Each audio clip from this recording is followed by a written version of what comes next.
Tuition মাস্টারের জীবনে অনেক ধরনের ছাত্র আসে, কিন্তু একটা ছাত্রের কথা আজও ভুলতে পারি না।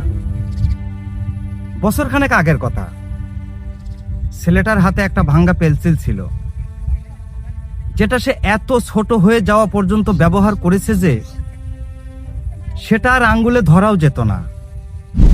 একদিন তাকে বললাম, তোর বাবা তো বাইরে কাজ করেন, তুই একটা নতুন পেন্সিল কিনে নিতে পারিস না? সে চুপ হয়ে থাকলো। তারপর খুব নিচু স্বরে বলল, স্যার, নতুন পেন্সিল কিনলে আমার বাবার একদিনের সব উপার্জনের টাকা শেষ হয়ে যাবে। আমি যে লিখছি এটাই তো অনেক। পেন্সিল ছোট হোক, কিন্তু আমার স্বপ্ন তো ছোট নয়। কথাটা শুনে সেদিন নিজের ভেতরটা দুমড়ে মুচড়ে গিয়েছিল।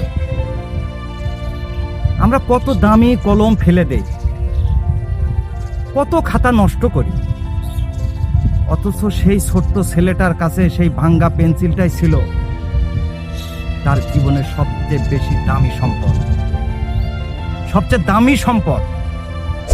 আমরা যারা পড়াশোনার সুযোগ পাচ্ছি, তারা কি কখনো ভেবে দেখেছি এই সুযোগটুকু পাওয়ার জন্য অন্য কেউ কতটা ত্যাগ স্বীকার করেছে? শিক্ষার মর্যাদা যদি দিতেই হয়, তবে সেই মর্যাদা যেন হয় কাজের মাধ্যমে, অহেতুক বিলাসিতার মধ্যে নয়। প্রিয় বন্ধুরা,